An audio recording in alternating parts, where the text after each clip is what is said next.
갈릴리 호수 부근의 이방 지역에 많은 사람들이 예수님께로 나왔습니다. 사흘쯤 지나자 아마 가지고 온 양식이 떨어진 것 같습니다. 그때 예수님은 벳세다의 광야에서 5천 명을 먹이신 것처럼 이 4천 명의 이방 사람들을 먹이신 사건이 오늘 기록이 되어 있습니다. 예수님이 떡 7개와 물고기 2마리로 이 기적을 행하신 사건이 기록이 되어 있는데요. 오병이어 때와 마찬가지로 예수님께서 이 기적을 행하셨던 이유는 그 사역을 통해서 주님을 드러내고 하나님께 영광을 돌리기 위한 목적도 있지만 먼저는 바로 그들을 향한 국률한 마음에서 비롯된 것들을 바라보게 됩니다. 예수님께서 그들을 바라보고 그들이 목자 없는 양처럼 방황하는 것을 보고 국률한 마음으로 인해서 그들의 먹을 것을 채워주는 그 사건이 기록된 것이 바로 오병이어와 칠병이어의 사건이죠. 오늘 마가복음 8장 3절 말씀입니다. 만일 내가 그들을 굶겨 집으로 보내면 길에서 기진하리라. 그 중에는 멀리서 온 사람들도 있느니라. 예수님께서 어떻게 그들의 형편을 다 아셨는지는 모르겠지만 멀리서 온 사람들도 있다라는 사실을 알고 있었다라는 것이죠. 갈릴리 호수 인근 이방 지역이었기 때문에 이방인들이 모였을 텐데 그 중에서는 멀리도 온 사람들도 있고 사흘이나 굶었다라는 것이죠. 분명히 예수님 많은 사역으로 바쁘셨을 텐데 사람들에게 관심을 가지고 있다라는 것들을 우리가 이 말씀을 통해서 알 수 있습니다. 그들이 먼 길을 왔다는 것도 아셨고 또한 오늘 우리가 살아갈 때 우리 또한 지치고 힘들 때가 있다는 것들을 우리 주님 잘 아신다라는 것이죠. 우리는 일상을 살아갈 때 무엇을 먹을까 마실까 입을까를 놓고 염려하며 살아가기도 하지만 예수님께서 다룰 수 없을 만큼 큰 문제가 없고 또 예수님의 관심을 벗어날 만큼 작은 문제가 없다라는 것들을 늘 기억해 주셨으면 좋겠습니다.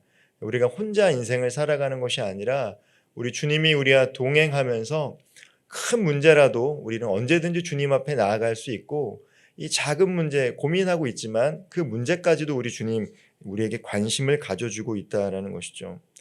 우리가 사람들에게 기도 부탁을 할 때가 있습니다. 기도 부탁을 할 때가 있는데 기도 부탁을 하고 나서 그 기도를 다 기도를 해주죠. 그런데 간혹 중간중간 우리의 어떤 근황과 기도에 대해서 물어봐 줄 때가 있습니다. 그 기도를 하고 있는데 어떻습니까? 시간이 지났는데도 그거를 물어봐 줄 때가 있는데 그때 우리는 그 사람을 통해서 이분이 여전히 내 기도 제목을 기억하고 있었구나. 내 근황에 대해서 궁금해하고 있구나 라는 것들을 알면서 상대방이 나에게 관심을 가져주고 있다는 것을 알 수 있는 것이죠. 마찬가지입니다. 우리 주님 우리에게 관심을 가져준다는 것들 늘 기억하시며 우리 삶에 문제가 있을 때에 염려보다 기도할 수 있는 저와 우리 모든 성도님들 되기를 소망합니다. 오늘 마가복음 8장 4절 말씀입니다. 제자들이 대답하되 이 광야에 어디서 떡을 얻어 이 사람들로 배부르게 할 수 있으리이까? 제자들은 그렇게 많은 이적을 경험하고도 어떻게 그처럼 예수님께서 이적을 행하셨고 또 예수님 어떤 분인지 알았음에도 불구하고 여전히 이해하지 못하는 것들을 알 수 있습니다. 그들은 이미 예수님께서 5개의 떡과 2마리 물고기로 5천 명을 먹이신 이 벳세다에서 행하신 그 사건을 목격했습니다. 마가복음 6장에 기록된 것처럼 이미 이와 흡사한 사건이 일어났죠. 그럼에도 불구하고 그들은 비슷한 상황 속에서 어떻게 이 사람들을 먹일 수 있겠습니까? 라고 확신하지 못하는 모습을 보여줍니다. 우리도 좀처럼 깨닫지 못할 때가 있죠. 과거의 경험을 했습니다. 어려운 시간을 보냈고 또 그때 부르짖고 기도했습니다. 그리고 어느 순간 평안한 삶을 살다가 또 동일한 이전에 마주쳤던 문제와 흡사한 문제 속에서 고민하고 염려할 때가 있다는 것이죠. 그러면서도 우리가 주님께서 우리 삶 가운데 행하셨던 것들을 잊고 살아갈 때가 있다는 것이죠. 그리고 앞으로 우리의 삶에서도 그와 동일한 일이 일어날 것임에도 불구하고 많은 사람들은 염려하고 불안해합니다. 예측하지 못하는 상황과 불확실한 상황 속에서 사람들은 불안해합니다. 염려합니다. 그런 제자들을 향해서 예수님께서 마가복음 8장 5절 말씀에 대답해 주십니다. 질문을 던지고 있습니다. 마가복음 8장 5절입니다. 예수께서 물으시되 너희에게 떡 몇 개가 있느냐? 이르되 7이로소이다 하거늘. 예수님께서 오병이어 기적을 행하실 때처럼 질문을 또 던지십니다. 너희에게 떡이 몇 개가 있느냐? 제자들이 대답합니다. 7개가 있습니다. 이 질문을 통해서 예수님은 과거에 있었던 일들을 다시금 회상시켜 주십니다. 우리가 기도의 자리로 나올 때 꼭 기억해야 될 것은 하나님이 어떤 분인가이죠. 우리가 간구하고 있는 분이 어떤 분인가를 기억하는 것이 중요합니다. 우리가 문제를 가지고 나와서 기도하지만 그 문제를 해결해 달라고 기도하는 것도 중요하지만 우리가 기도하고 있는 그분이 어떤 분인가를 우리는 기도하는 그 시간과 또 어려움을 겪고 있는 그 시간 가운데 꼭 기억해야 할 것입니다. 예수님께서는 질문을 던지셨습니다. 너희에게 떡 몇 개가 있느냐? 과거의 일을 기억하게 하시는 것과 동시에 이 질문을 통해서 우리가 가지고 있는 것으로는 그 문제를 해결할 수 없다라는 것들을 다시 확인시켜 주시는 것입니다. 우리가 아무리 염려하고 고민한다 할지라도 우리가 해결할 수 없는 영역들이 있다라는 것들을 우리는 반드시 기억해야 한다는 것이죠.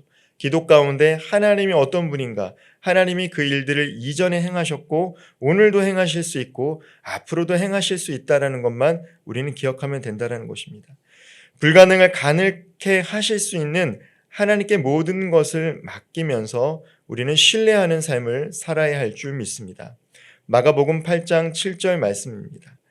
또 작은 생선 2마리가 있는지라 이에 축복하시고 명하사 이것도 나누어 주게 하시니 예수님께서 축사를 하시고 떡을 나눠 주십니다. 삶을 살아가는 필요한 육의 양식을 나눠 주시는 것이죠. 그리고 그 육의 양식을 나눠 주는 가운데 제자들의 섬김의 모습이 오늘 7절에 기록이 되어 있습니다. 예수님께서 축사하시고 직접 사람들 한 사람 한 사람에게 떡을 나눠 주신 것이 아니라 제자들에게 수종 들어서 그들을 통해서 떡이 전달되고 있습니다.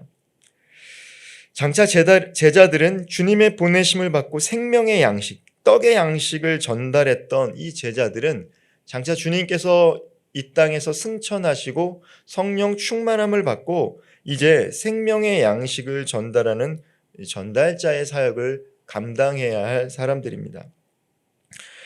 육의 양식만 전달하는 것이 아니라 생명의 양식을 전달하는 자들이 되는 것이죠. 생명의 양식을 나누어주는 자들에게 필요한 것은 바로 편견을 가지고 대하면 안 된다는 것입니다. 예수님께서 이제 이방 지역으로 오셨다는 거예요. 이방 지역, 어제 그 헬라족 속 수로보니게 여인에게 그 기적을 행하셨고 또 갈릴리 호수 인근에서 이방인들 4,000명을 대상으로 오병이어 기적과 흡사한 기적을 통해서 그들에게 떡을 나누어 주면서 장차 이제 유대인들뿐만 아니라 이방인들에게도 복음을 전해야 될 제자들에게 편견의 시선을 가지지 말고 떡을 나눠주는 훈련을 하셨다는 것이죠. 오늘 우리도 생명의 양식을 나누어주는 전달자로 우리 주님께서 부르신 줄 믿으시기를 소망합니다. 우리는 우리와 비슷한 사람들, 우리와 비슷한 배경을 가진 사람들, 우리와 비슷한 정서를 가진 사람들, 우리와 비슷한 정치색을 가진 사람들을 편애하기 쉽습니다. 그들을 편안해합니다. 그들에게는 쉽게 다가갈 수 있습니다. 그러나 우리가 서로 다른 배경을 가지고 또 문화를 가지고 사고와 생각을 가지고 때로는 이념의 스펙트럼이 다르면 그분들에게 다가가기가 어렵다는 것이죠. 편견을 갖게 된다는 것입니다. 그러나 생명의 양식을 나눠주는 사람들은 편견을 가져서는 안 됩니다. 화합해야 되고 배제해서는 안 됩니다. 포용할 수 있어야 됩니다.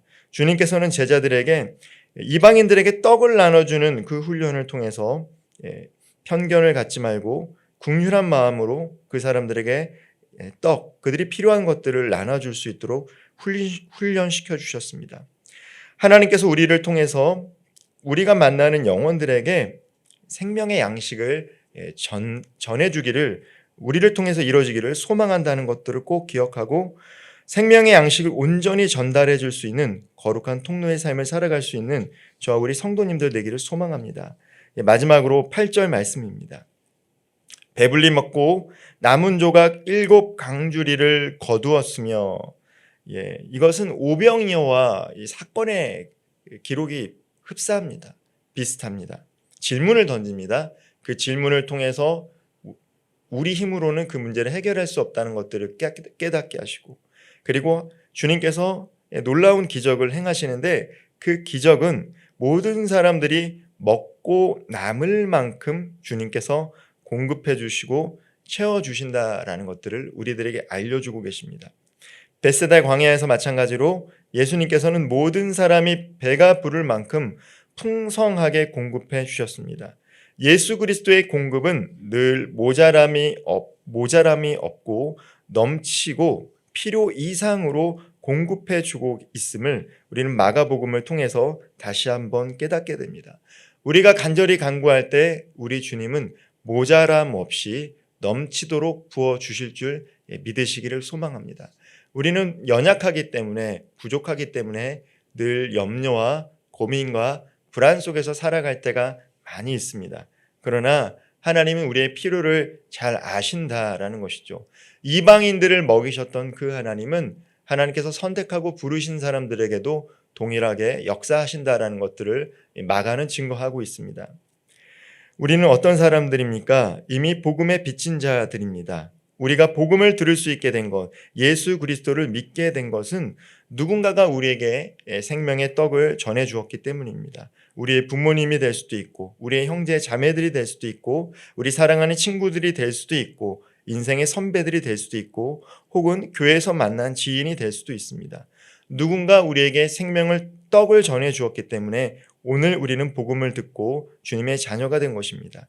그래서 약속의 외인이었던 우리가 이렇게 하나님의 약속에 참여한 자가 된 것이죠. 이것은 주님의 사랑 때문에 가능하게 된 것입니다. 주님이 국률한 마음을 가졌기 때문에 우리가 그 떡을 먹게 된 것임을 꼭 기억하시기를 바랍니다. 그리고 그 사랑을 잊지 않으셨으면 좋겠습니다. 우리만 그 사랑을 받는 것이 아니라 이제 받은 복음을 전해주는 통로의 삶을 살아갈 수 있는 저와 우리 모든 성도님들 되기를 바랍니다. 생명의 떡을 제자들을 통해 나누어 주었던 것처럼 우리도 우리에게 공급받아 준 그 생명의 떡을 이제 나눠 줄 수 있는 전달자의 삶, 축복의 통로의 삶을 살아갈 수 있기를 바랍니다. 오늘도 주님께 받은 은혜를 우리와 함께 살아가는 우리 이웃들과 우리 가족들에게 전달하는 축복의 통로로서의 삶을 시작할 수 있기를 주님의 이름으로 축복드리겠습니다. 기도드리겠습니다. 사랑과 은혜가 풍성하신 하나님, 우리는 과거에 주님께서 행하셨던 놀라운 역사를 잊고 살아갈 때가 얼마나 많이 있는지요. 우리의 삶 가운데 늘 부족함 없이 우리의 필요를 채워주고 모자람 없이 공급해 주셨던 그 예수 그리스도의 그 사랑과 은혜를 늘 기억하며 살아갈 수 있도록 도와주시옵소서. 오늘 우리가 당면한 삶의 문제, 또 앞으로 우리가 겪게 될 여러 가지 삶의 문제 속에서 염려하고 고민하고 불안해하기보다 이전에 행하셨던 그 하나님의 놀라운 역사를 체험했던 역사를 기억하며 늘 주님께서 우리의 공급자 되심을 기억하며 신뢰함으로 살아갈 수 있도록 인도하여 주시고, 무엇보다도 복음의 빚진 자로 하나님의 사랑을 경험한 자로 주님께서 원하시는 그 사명을 가지고 오늘도 긍휼한 마음을 품고 약속의 외인으로 살아가는 자들에게 생명의 양식을 온전히 전달해 줄 수 있는 축복의 통로로서의 삶을 살아갈 수 있도록 인도하여 주시옵소서.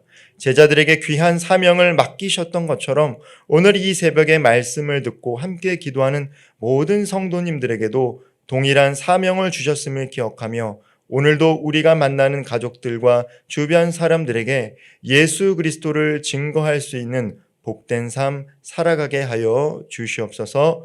예수님의 이름으로 기도하옵나이다. 아멘.